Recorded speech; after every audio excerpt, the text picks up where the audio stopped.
All right, guys, welcome back to the Window Cleaning Millionaire podcast. I've got a great treat for you today. I've got a great guest, Evan Ritchey. Super excited.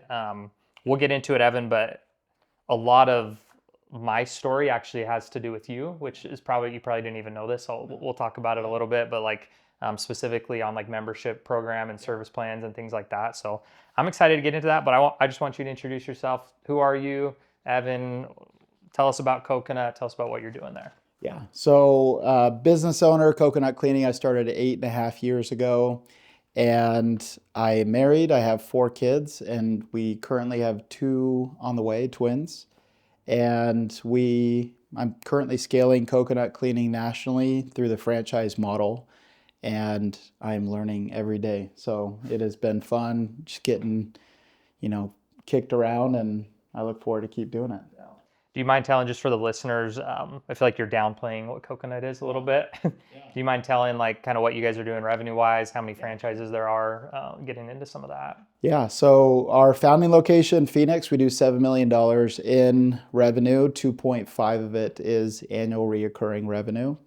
And our franchisees, we have an average unit volume. So it's the average revenue per franchise is doing $1.5 million, and we have 9 locations in 8 states. Awesome. How many has it been, like how many locations per year are you adding on average? Well, that's what's funny is that when I started the franchising model, it wasn't to like sell franchises.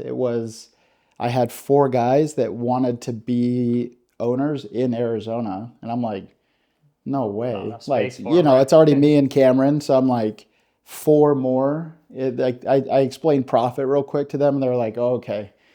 But then I went and looked at like licensing. I went and looked at the franchise model, and we looked at partnership models. And I think at the time, 4 years ago, I was just so cash constrained that I didn't want to do partnership models. Even the idea of going 50% in on 4 locations at the time just seemed terrible.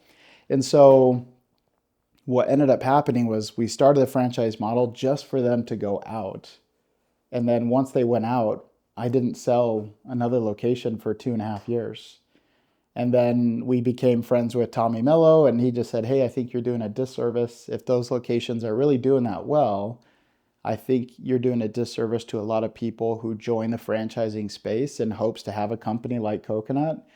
And I'd say about 6 months ago, we were like, okay, let's get it together. Let's really figure out how to franchise at scale. And in the last 6 months, we've sold 6. So wow. 2026, we're hoping to sell 5 a month. 5 a month? 5 a month, wow. Yeah. So just planning to go all over the U.S., I assume? Okay. Yeah, so we have a very specific roadmap, 90 locations, and $270 million in revenue. Is there a metric in place as far as like population or income levels that like you won't take a franchise in a certain area, or no? Yeah. So in the last 6 months, we've got over 150 applications, and we've said no to 143. Oh, wow. Just too small of areas. Too small, and they're not on so a few factors. So either the person was undercapitalized, the location that they wanted was too small, the potential wasn't there. And then 3 for us, like when you take those 2 combined and you say, okay, if the average franchisee is going to take 4 hours of my time per month, I'd rather help the franchisee that has a territory that he could get to $3, $4, $5 million versus someone that is in, I think the one we just turned down was, I'm not too familiar with northern Utah, but the total potential, we did a market analysis, was like it could be $250,000 in revenue, like total potential. Yeah. And I'm like, if they take the same amount of time that somebody who's building LA would take, like I'd rather just look for people in LA. Yeah. On the other side of it too is if we find someone who has the qualifications and the capital, we'll see if they're willing to relocate. Gotcha. Yeah. Yeah, it's like a big part of my story is I grew up in Pima. I don't know if you're familiar with that area at all. It's like 2.5 hours east of here. Small town, so I started cleaning windows there, and then I met like a big mentor of mine who had like a big impact on me, and I learned just some simple math to figure out like how big you could get in a certain area. Yeah. I think the metric was like 10% of income above a certain level and then multiply that by your average ticket, by your average repeat rate per year. So then Okay. that's how you'd like Yeah. realistically figure out like how big you could potentially get. Yeah. And like I figured that out, and like that day I like told my wife like we have to move. So we moved. Oh, like so we this moved was to, like 5 days later. Was this Reach Windows yet, or was this just like Ryan's window So, cleaning? well, do you ever remember seeing Window Ninjas? Do you ever remember seeing those trucks or anything? So we went through a trademark lawsuit over that name. So we had 10 wrap trucks, and it was almost 3 years ago we rebranded to Reach. I was actually going to ask you, I want to talk about branding a little bit today. But yeah, we rebranded to Reach because of a trademark lawsuit over that name. So yeah, so came here with that, did that for about 3 years, and then did the rebrand about 3 years ago, give or take. So Oh, sick. Okay. yeah, so the new brand's better. It was very painful, as you can imagine, to go through that. Ninja, It was Window Ninjas. Window Ninja. Yeah, yep. It was a good brand. I mean, like the colors were good, but it wasn't as like fun or memorable as Reach is now. So, I like Reach and the giraffe and yeah, it's good fun. Absolutely. Yeah, so one thing I want to talk about is your Coconut Club. yeah. I think it's like the coolest thing. I don't know if you even remember. I came and learned a little bit from you. Yeah. No, yeah. I remember. I mean, I know you meet with a lot of people. Yeah, I you're meet with a lot of guy. people, but like I remember, yeah. Which is like honestly a big part of my story and things. So if you remember, I came in, we had a really bad offer. It was just like a percentage off based on frequency. It was okay. It wasn't great. And I was just like, Evan, like I can't sell these. And one, two, I also want to add, you mentioned Tommy Mello. Yeah. I've been to Tommy Mello's place like back in 2019, and I spent like the whole day with him. Yeah. And he was like, doesn't want any money for it. He was just super helpful. I remember you being very helpful. You wouldn't let me pay you to get a little bit of help. But anyway, so our offer was really bad. And I was like, what's going on here? Like, what do we need to change? He's like, one, you need your offer to be better. Yeah. Two, you need to incentivize your technicians to sell it. Yeah. Because right now they don't care. In fact, like it's probably just like it just hurts them right now. Like it doesn't do them any good because they're not focused on. I thought that I would tell them like, hey, you sell these things, we'll be busier in 3 months, we'll be busier in 6 months, you have more job security. It's like they're not worried about 3 or 6 months from now. So anyways, we changed our offer, made it a lot better, kind of mimicked the Coconut Club. Yeah. I'm a Coconut Club member. I don't know if you knew that. Okay, yeah. And it's like I see a ton of value in it. Yeah. So tell us about the Coconut Club, what the offer is, how you sell it. I would love to get into that. And then I've got a couple questions on it as well. Had I met with Andy Elliott yet?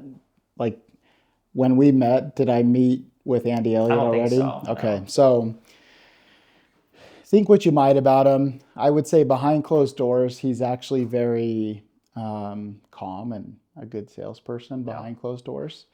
I think everything that they post on social is just marketing because we actually we paid like 25 grand to get the whole team in front of him for 4 hours and it was great. But so the origin of the Coconut Club was that I sold door to door for 3 years. And then I started a zero res franchise in like 2014. And I get it. I think at the time my limited mindset was like, these guys are just like so rigid. They wouldn't add subscriptions.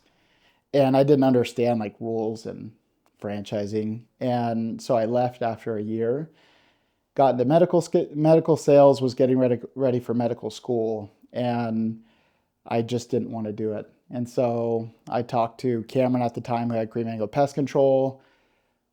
2 days of conversation, we started Coconut Cleaning. But the main like purpose of starting Coconut wasn't to start another carpet and tile cleaning company. It was to have a subscription for the carpet and tile cleaning space. No. Because like one of the biggest complaints was the price gouging and the high pressured sales. And so I wanted to create a model that allowed customers to say, look, I want my tile and grout clean. I want my area rugs clean, my couches clean, my carpets clean, but I just don't want to pay $1,000 today. That's where the Coconut Club comes in. And so how it started was, hey, sign up on the club. We'll come out every quarter. We call them seasonal cleanings. And we'll give you 50% off anything that you want done.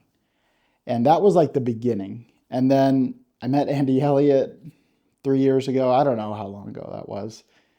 When I talked with you, the offer was a lot better than that. So maybe it was after. Okay, so it was like $3,000 to join. Mm-hmm. Yep. Okay, there we go. So met with Andy Elliott, and he's just like, dude, like you're not charging enough.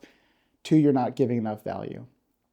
And so after 4 hours of meeting with him, over the next 6 months, I split test 4 different models, $3,000 enrollment fee. But what came with it was free air duct cleaning every 2 years, then a 2-year club, which was $19.97, and it's just one air duct cleaning plus dryer vent cleaning. And then what it's all transpired into is we have a $397 enrollment fee, $35 a month, which comes with spot and spill protection. So when we actually went back to the customer and we said like, hey, we called 200 people. Right now we have around 8,000 people in the club. And we called 200 people and we said, what do you like the most? And they're like, I love the consistent cleaning. I love the 50% off pricing. But like when you get a pair of new shoes, I hate when I get the cleaning and then my kids just go right back to spilling. It's almost like I feel like I wasted the cleaning. No. And so we created the spot and spill protection, which allows people to call us in between quarterly cleanings and we come out for free. And the close rate has jumped significantly. The opt-in rate just on our website without any salesman has like actually started to happen, where previously we couldn't get somebody to join on the website with a video and an enrollment. They would end up calling in because they're like, okay, so what is this? Where now we have it on the website, we have the video, and then people are just signing up on the website as well. So we just know that it's good. So what it is now is the $397 enrollment, $35 a month, and 50% off. Just an insane amount of value, free dryer vent, 50% off your air duct cleaning, and spot and spill protection for free. Gotcha. Yeah, so when I joined, it was $3,000, the free air duct, and then the spot and spill treatment, which I know you've told me before that it's not used. That almost killed us. A ton. The free air. So we watched a $700,000 department vanish with the free dryer, because like our usual air duct cleaning was like $1,600, and people were getting it done every 2 years. And so when I was like, dude, I want to offer this like insane value where I'm gonna have $3,000 to join, free air duct cleaning every 2 years. Well, the same people that were buying the air duct cleaning every 2 years just opted in for that. And now our CFO is like, you guys just crushed a $700,000 department. And so that was probably the peak of like the most value. So everyone that got locked in there stayed locked in. But we stopped selling it because our CFO was like, you need the revenue stream from future air duct cleaning and you can't keep giving it for free. Yeah. So. Yeah. For me, the spot and spill treatment is extremely valuable. Yeah. I've got a 6-year-old now. She just turned 6, a 3-year-old and a 1-year-old, and we have 2 dogs. So it's like 6-year-old, 3-year-old, 1-year-old, 1-year-old, and how many dogs? 2 dogs. 2 dogs. So it's like we got messes at our house. You're literally like our customer avatar. Yeah. Yeah. So it's super valuable for me. We've used it multiple times when like dogs poop on the rug or whatever, and come clean it up. So our offer kept with some percentages off. But it came with free track cleaning once a year. That's a huge like headache for customers here is tracks, because you'd be surprised. Sometimes you can open windows and there's an inch thick layer of dust here in Arizona. Just because it's like we're in the desert. And then we also do unlimited rain touch-ups. So like the peace of mind that we're selling with our quarterly is like, hey, we're going to come clean quarterly. And if it rains between your services, like no big deal. We'll just come touch them up for free. So very similar to the Coconut Club. 100%. Do you have enough data on that like people appreciate the rain touch-ups? Because like I know a million people that, because we lived on the lakes over in the islands, and the whole back of the house is glass. Yeah. And so when we were there, like, and you get a cleaning, if that rain came in, it's like, yeah, it's done. It's done. Or just like fog, anything, it was like it was done. I know. So our biannual, our twice a year plan doesn't include that, and I know a lot of people have opted for the quarterly because of that. That's cool. So that's which is good. Right I've considered doing, which I think I've just been scared to do it. Maybe I'd like your opinion. I've considered doing like just touch-ups in general. Yeah. Just like, hey, your kids make a mess or the dogs make the sliding glass door, or maybe we could do like a back window touch-ups for free. I don't know.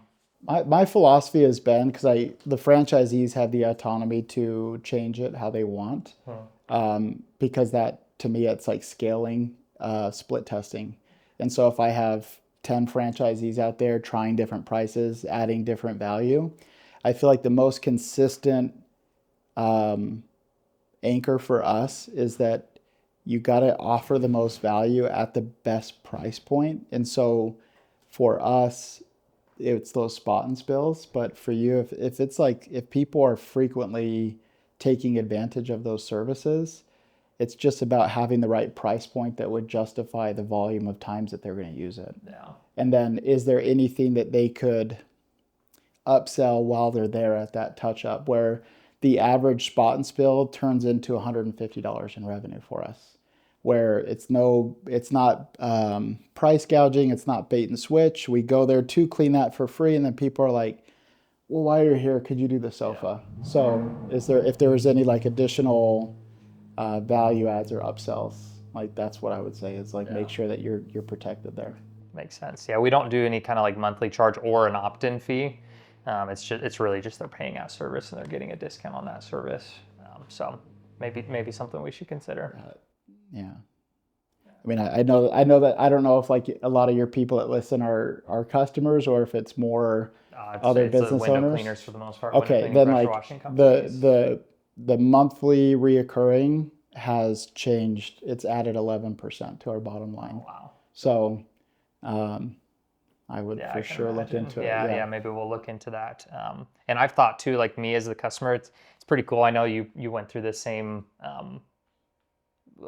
timeline or whatever, where like, at least I did, I assume you did, where you feel like you don't know how to sell to certain customers because you're like not them yet. Yes. And then over time, like you have some sort of success, and now like you're saying, like I am your ideal customer, I'm my ideal customer now, so I see things a little bit differently.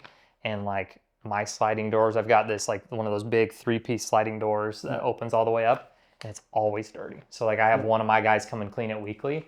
But man, like if I wasn't in this space and I could pay $35 a month and get those touched up for free, like whenever I want, like I think that would add a ton of value. So I think right now we have 5 to 7% of our Coconut Club members have us come out for touch-ups in between quarterly. So the other 93 to 95% that don't use it, but it's there. Yeah.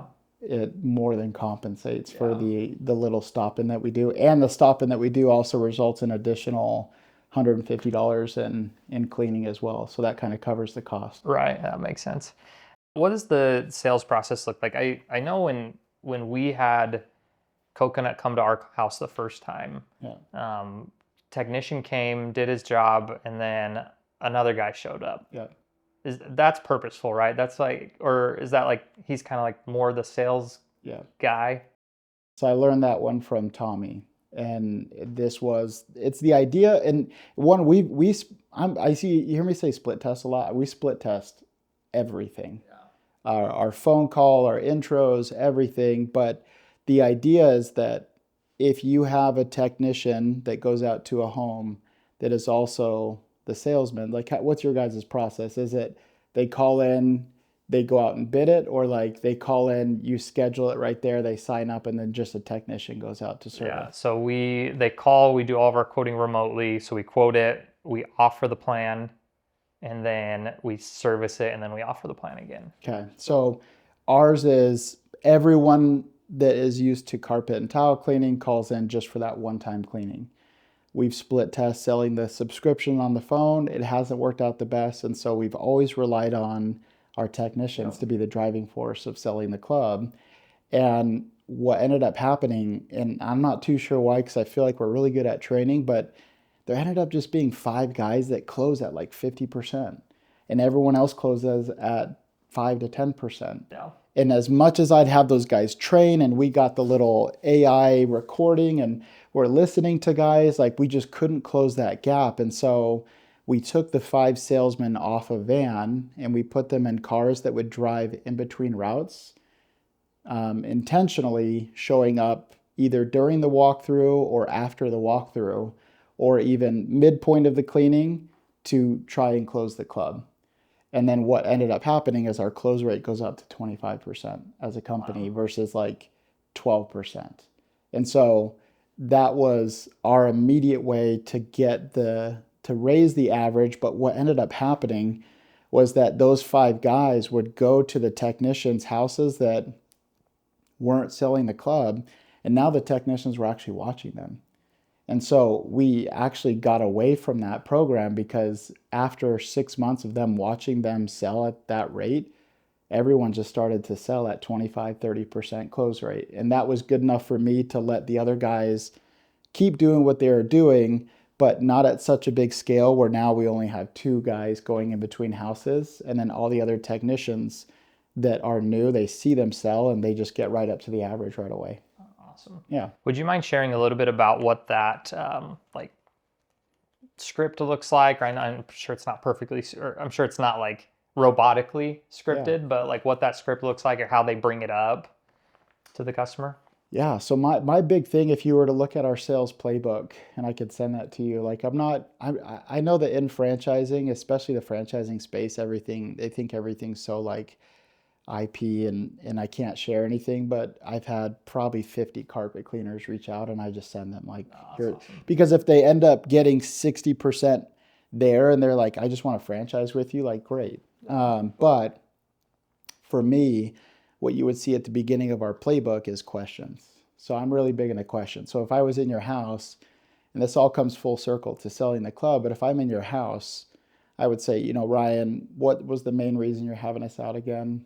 Oh, dogs, the stains, just allergies, whatever. Cool. And, what's the plan for keeping the home this clean? And I'm pointing to a clean room of carpet throughout the year. I don't know, like have you guys out more often? Literally, like you're just leading them along. Yeah. And then it's well, hey, if I were to provide you today's cleaning at 50% off so you could get it twice over for the same price, would you be okay with that? Yeah. Okay, that's our Coconut Club. Yeah. So our Coconut Club allows you to get what you want more often at a discounted rate. And what it would do is instead of just having us come out to clean the carpet and the area rugs, it would allow you, because I mean, it's like I'm sure you know that everything that's in your carpets and your couches as well. Yep. And if we were to look through the sun and you see the windows, you see all the particulates floating around, like that's dead skin cells, dirt, dust, dander. So the same reasons you want your carpet clean are the same reasons you need your couch clean. So they're quarterly. I like to call them seasonal cleanings. We'll come out, we just clean your carpet and your area rugs. Next round we'll clean, like, are you thinking couch or more tile and grout? Couch, cool. And then if we come out the next quarter, you're already 6 months since you cleaned the carpet. I don't even know if it's enough time, but you're already 6 months in between the last cleaning of the carpet. But what you'll love is it's $35 a month on the club. Is anytime you have a spot or spill or your kids trip and juice goes everywhere, we'll come out entirely for free and we'll clean that up for you in between the cleanings. Yep. I just want to say I have 100% close rate when I go out into the house. Right. Like and that's where it's like, it just makes sense. And Alex Hormozy's like really big on coining, like just make it a no-brainer. And so from 3,000, but that came with the air duct, to now 397, but you get the free dryer vent. It's been a no-brainer for everyone. And if I don't know if you ever do this, but if we would have sold like this, because this has only existed for 4 months, 5 months. If we would have sold 35 a month. Yeah, the 35 a month. If we would have sold like this for the last like 3 years, we would be doing around like $11 million. Wow.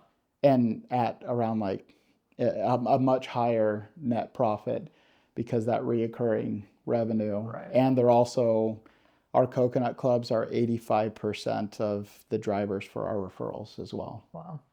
How are the technicians paid to sell it?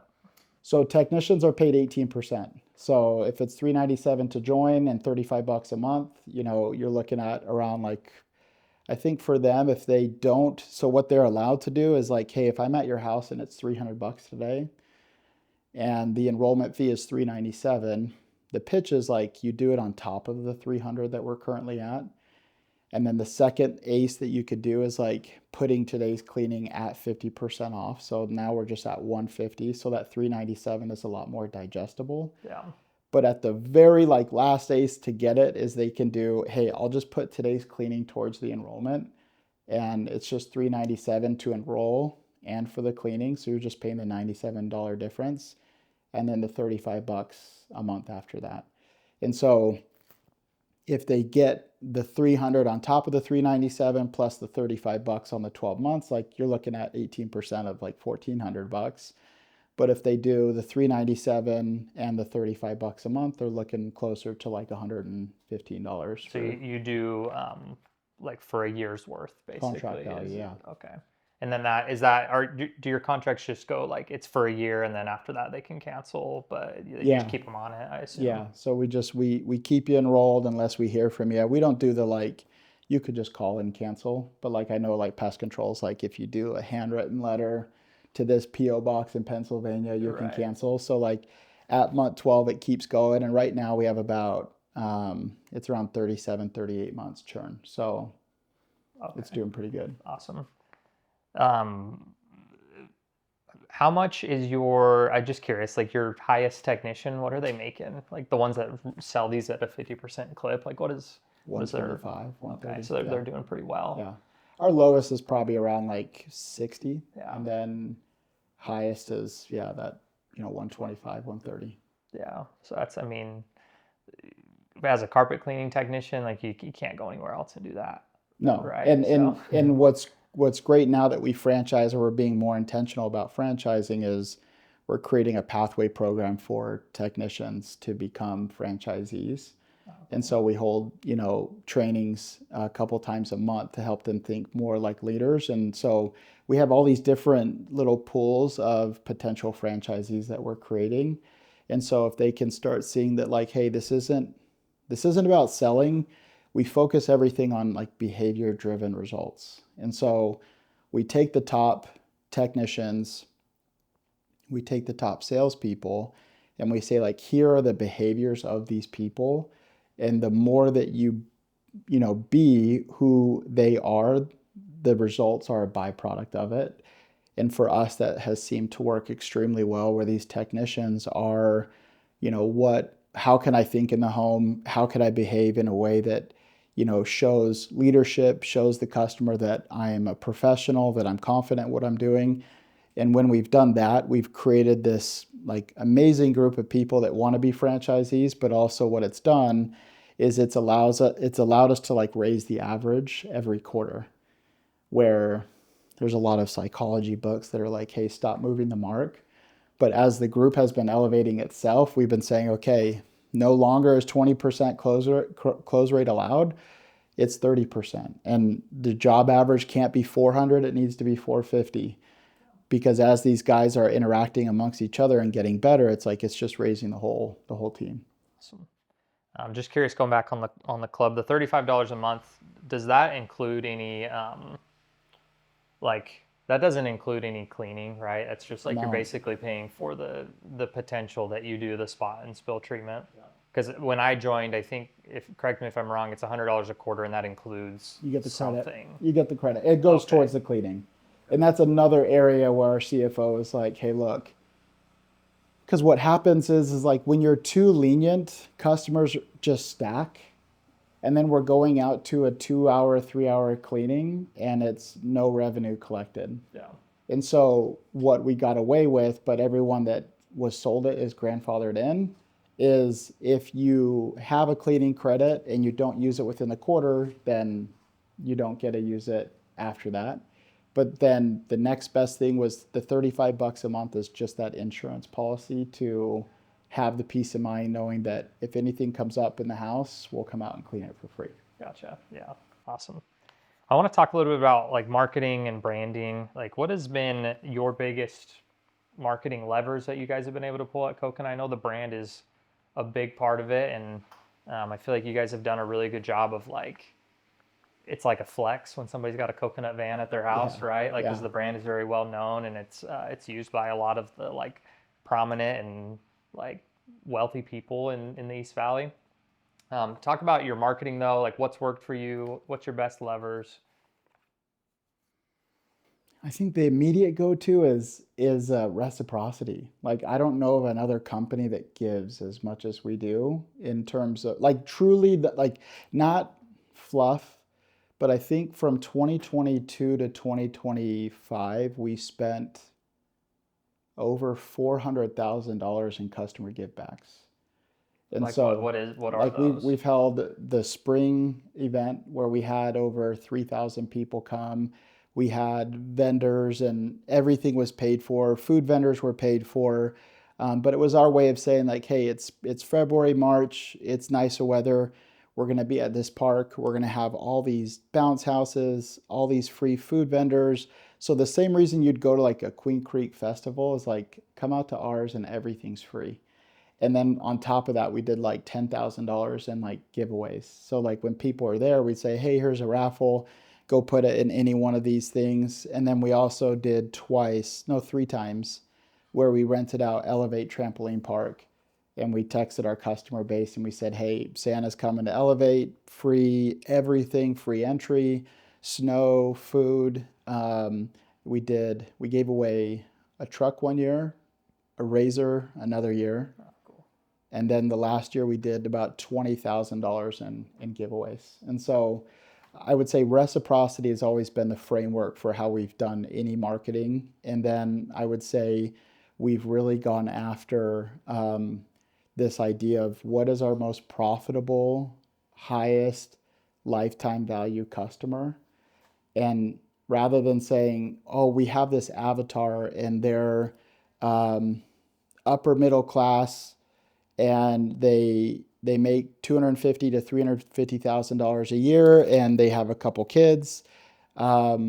We stopped looking at our entire marketing plan as like that's our avatar. We have an avatar and that's 60% of our business, but we created 5 more avatars for our most profitable person, like a Tommy Mello, who wants us out at his house. He wants us to clean his $100,000 rugs.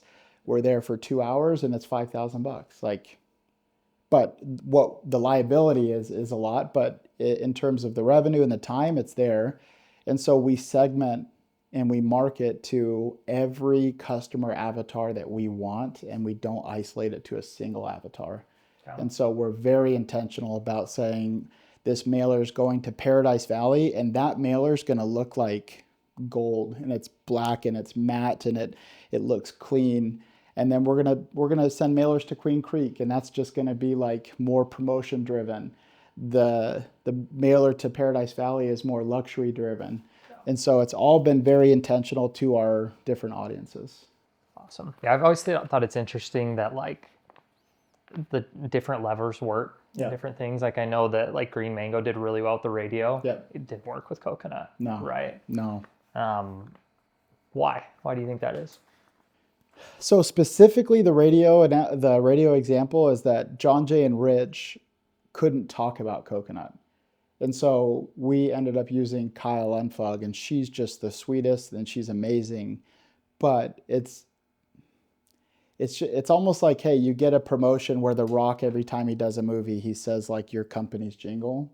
And then the promotion we got was like The Rock's daughter, and we worked with her. And so Kyle's amazing, but like Green Mango had John Jay and Rich promoting them. Yeah. They literally couldn't even talk about us because they had a zero res contract. And so right after a zero res contract and at 7:30 p.m. Kyle Unfug would go on, and it's like, yeah, it just didn't. And it was like $25,000 a month. Yeah, so I'm like, that's expensive. We'll double down on Google and Meta and anything else other than that. Yeah. How much direct mail are you sending? Do you know, like as far as like volume of pieces a month? Or We've changed it so much. I don't think last year we did any direct mail because our routes started getting so dense that we just started leaning more towards like the next door and like, hey, scan this, and if you send this in the neighborhood app, we'll give you $150 in cleaning towards your next service. And so we really doubled down on referrals, and that seemed to have more efficiency and a lower acquisition cost. Cool. Why coconut? Like why coconut cleaning? Tell me a little about the brand, how that came to be. Yeah, so I told Cameron at the time when they were doing Green Mango, I said, hey, I started Zero Res, and I started the franchise under the owner down in Tucson. So I know what I'm doing. I know how to do it. I was like, but I joked and I said like, how does kumquat cleaning sound? Because they had pineapple pools and green mango, and they're like, okay, I'm like coconut cleaning though, and that literally is how it all started. Was just this idea of let's go with it. But then I think we spent about a month looking at all the different colors we could use. And then I went to our distributor for the product, and I said, hey, like I want to make our own proprietary product. And so we actually waited 6 months to get really going and start promoting and advertising. And we waited until I had the proprietary coconut surfactant that we now use for all of our cleaning. It smells like coconut, Yeah, right? yeah. Yeah, so awesome. And if someone's like, hey, I don't like the smell, we've made it to where it doesn't have the smell. Awesome. Yeah.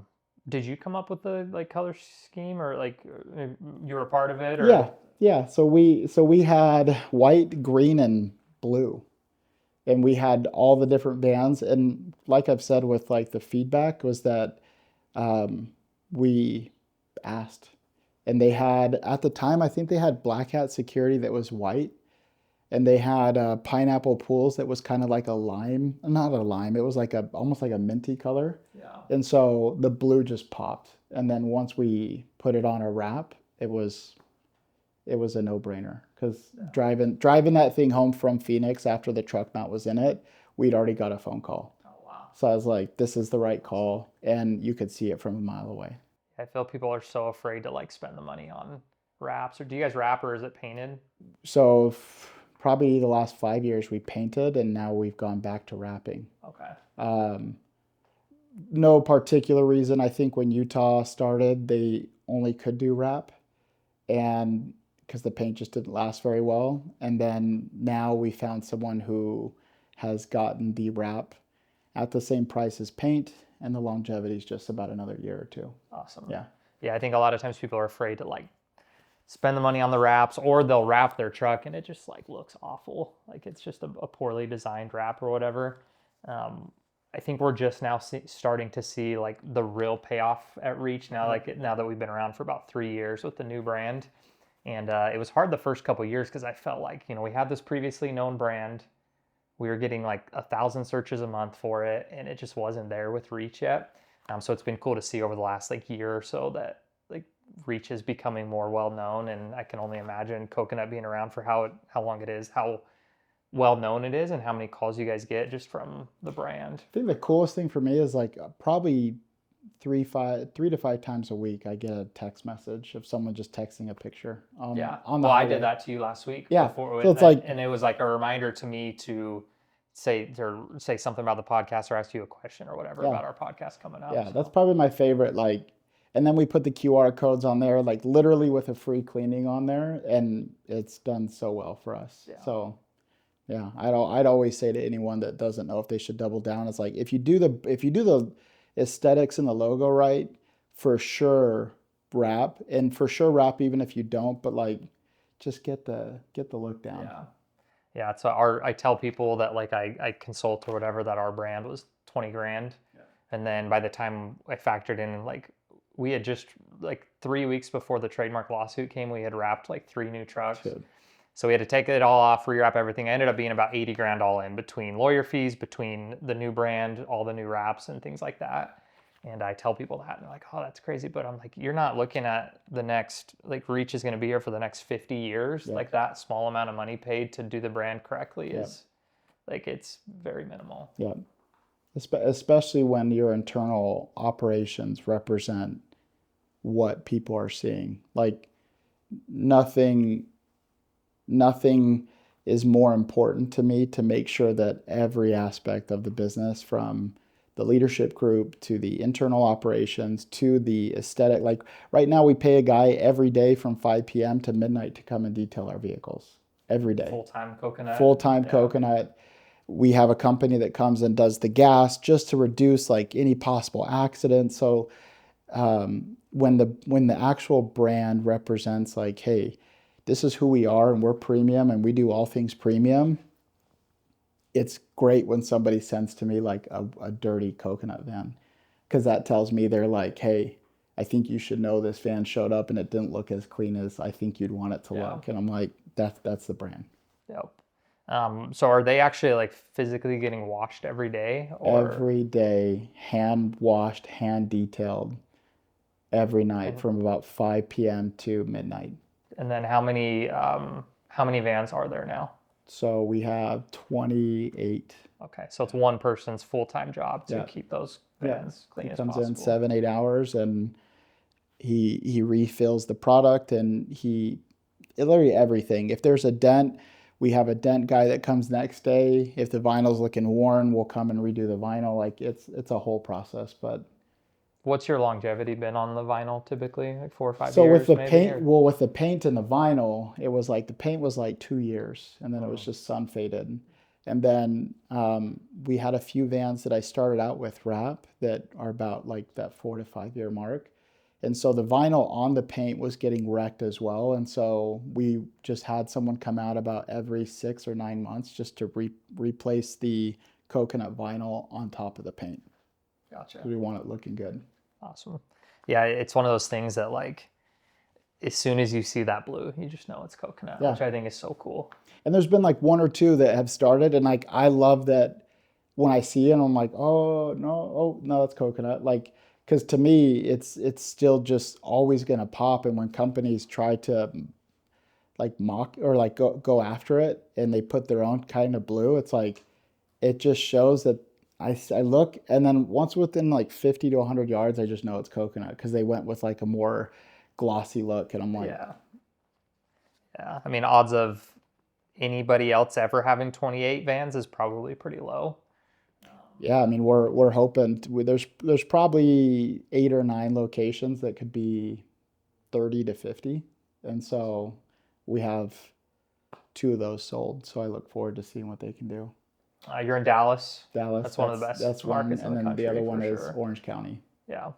Yeah, I have a really good friend that they do about 5 million a year in window cleaning Yeah. in LA, and it's been so interesting like getting to know him because they don't do anything special. Right. Like they just have a few levers that work really well for them, and then they call like 500 other customers a day. Yeah. So like their rebooking efforts are great. So since meeting him, I've got 2 full-time guys in that office that are just calling our list every day. Our list is about 7,000 people now.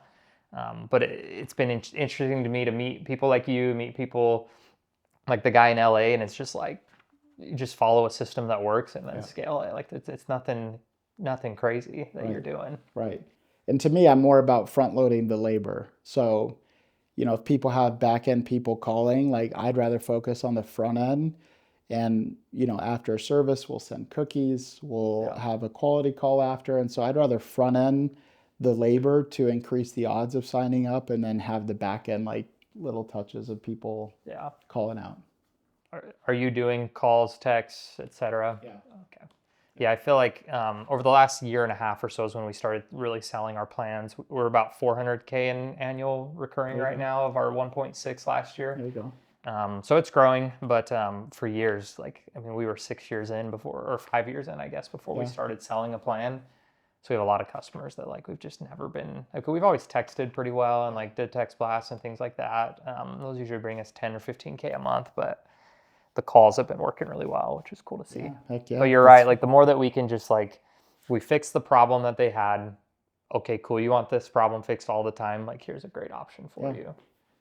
That's what Make we've it a seen the same no-brainer, where yeah. it's hard for us to sell them up front. Yeah. But when they've got to know the technician, they did a good job.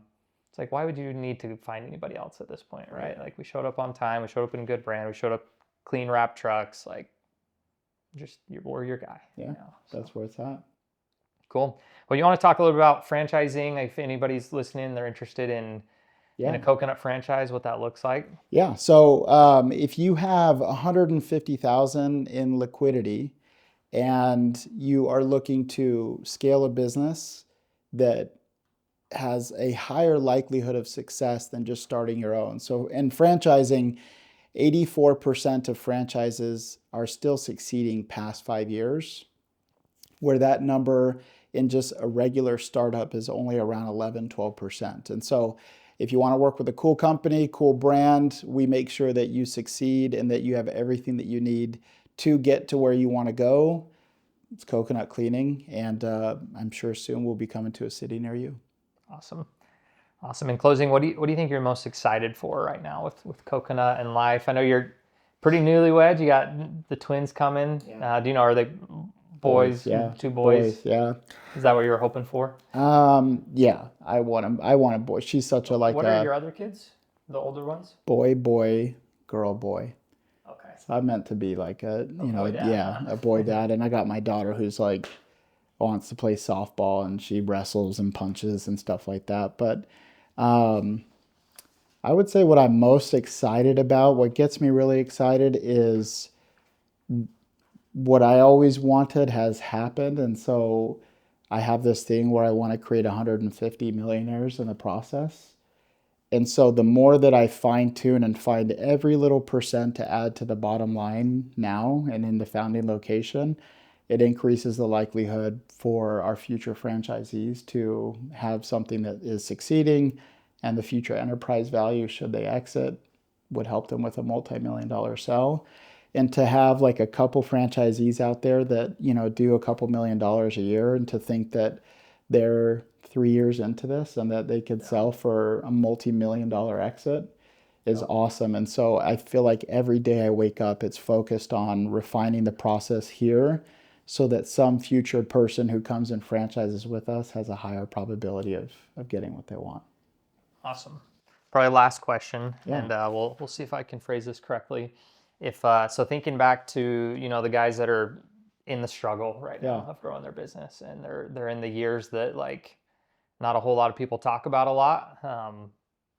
I guess people do, but they're in the struggle years, not knowing if they're going to make it, not knowing how to make payroll next week. Like, what's a piece of advice that you would give those people in order to get through that time? One, everything always works out. I've always just found that. And that doesn't mean that the business will work out. It just means that, like, let's say the business didn't work out in that scenario, and then a year later they're working a job, and it's like everything will work out if you actually just put in your all. And I feel like the people that I've met in the last 2 years since, we've really been trying to help and having an outreach program to help is it's like they think they're drowning, but it's one of those scenarios where it's like, hey, like you suffer more in imagination than you do in reality. Yeah. And if you just work really hard to do the thing that brings you the most amount of profit as fast as possible, like that's always just kind of been our thing, is what gives us, what thing that we could do every day sets us up best for long-term success, but also brings us the most amount of money the fastest way possible. And that's always just like work for us. And whether it's commercial work that we say, hey, you have to pay at the time of service, whether it's selling more air ducts because it's higher, ticket, it doesn't matter. It's always been the framework that if you're struggling, you're probably not in it as bad as you think. And the solution is a lot more simple than anything that you might be thinking of. And you're literally just a handshake away from meeting someone, a customer, or a resource to getting to the place that you need to go, for sure. I had one last question. I know you're a big book guy. Yeah. Give me your top, like maybe 2 or 3 favorite books, or maybe ones that have had biggest impact on you as of late. As of late, The Science of Scaling. I don't even know like the other co-author, but I met the other co-author, Blake Erickson. And if you're, local, you might know him. I guess he went here in Mesa. But The Science of Scaling for me has provided a more clear roadmap to become mission focused so that it's more all encompassing.